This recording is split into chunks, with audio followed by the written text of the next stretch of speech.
Baik, tadi rasanya di dalam debat ya biasa-biasa sajalah begitu debat itu.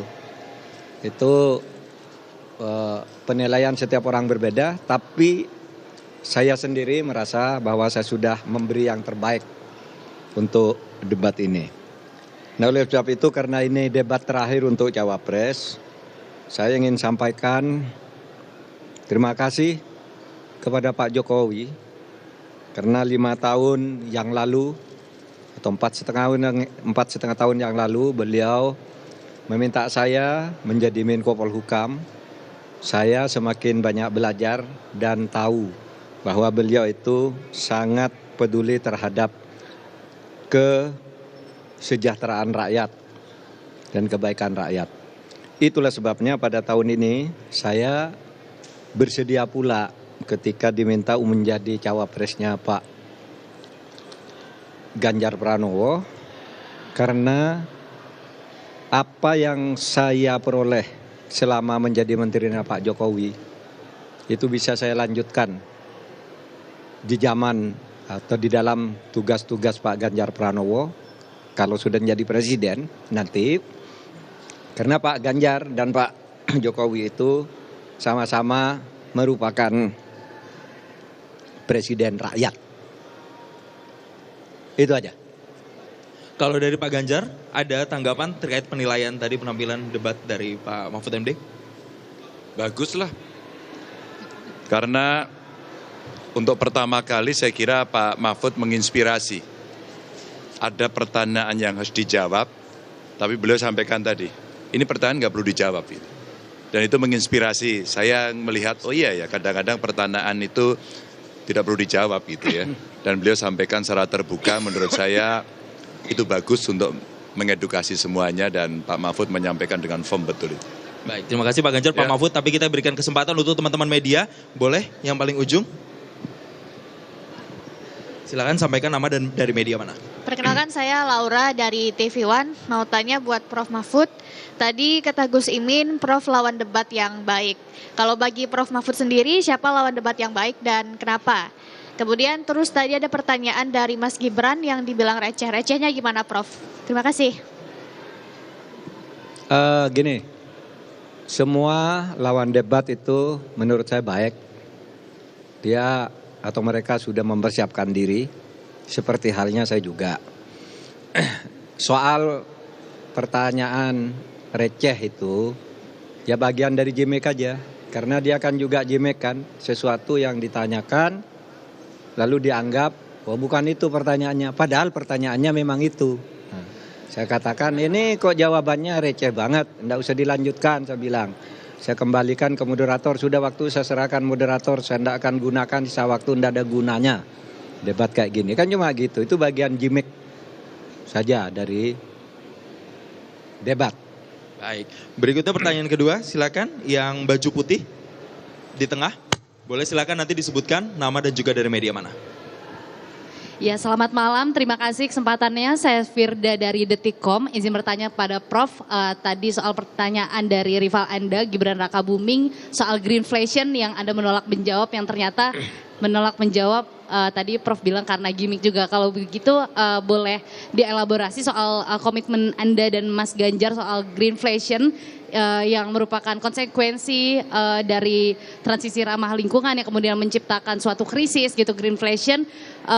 Apakah bagaimana Anda nantinya mewanti-wanti ketika kebijakan ekonomi hijau ini diterapkan itu tidak menimbulkan perlawanan, penolakan dari masyarakat seperti demo rompi kuning yang tadi disinggung sama Mas Gibran. Bagaimana komitmen Anda? Terima kasih. Gini, saya bukan tidak mau menjawab, saya sudah menjawab dengan benar. Tapi dia yang tidak ngerti konsep itu. Sehingga dibilang, loh kok jawabannya lain. Loh, jawaban saya itu karena pertanyaan itu. Oleh sebab itu, saya bilang ke moderator, udahlah kembalikan ke moderator aja. Ini tidak bisa dilanjutkan debat kayak gini. Karena masalahnya sudah dijawab, lalu bilang belum dijawab. Kan itu hanya gimmick aja bilang begitu. Makanya saya bilang ini receh kalau gitu. Pertanyaan baliknya receh, kan begitu. Saya sudah menjawab sesuai dengan pertanyaan. Oke, apa? Ini saya mau baca dulu ya. Pesan dari TPN.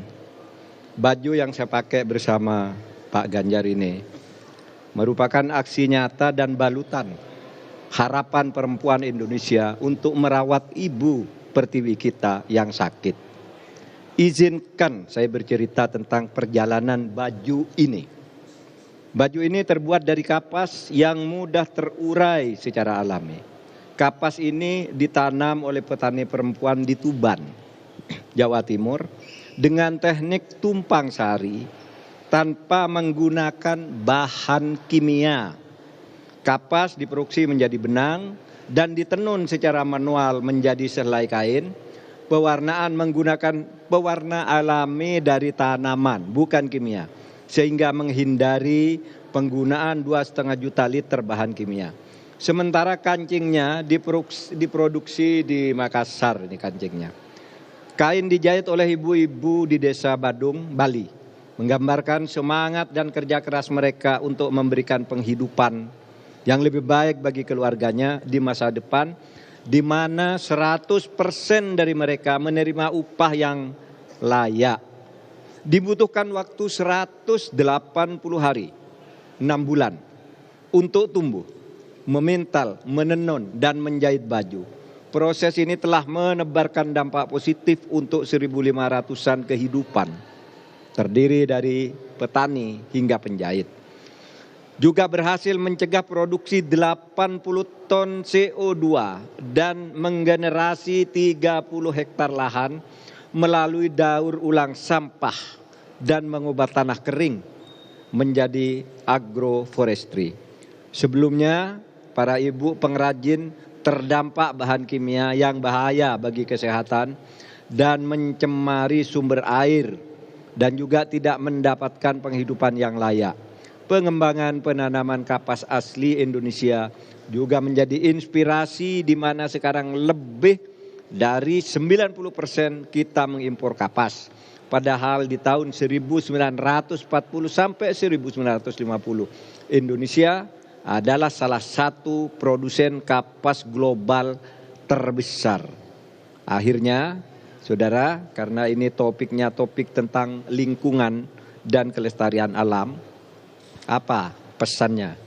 Kisah yang saya sampaikan tadi membuktikan bahwa kita bisa membangun Indonesia unggul yang adil dan lestari untuk seluruh rakyat.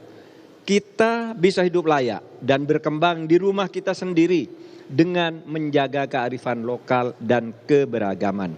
Pembangunan ke depan harus melihat bukan hanya aspek ekonomi, tetapi juga lingkungan dan sosial untuk sebesar-besar kemakmuran rakyat. Cukup ya?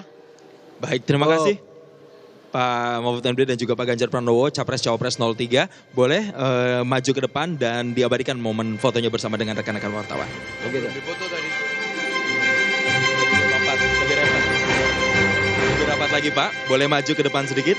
Iya.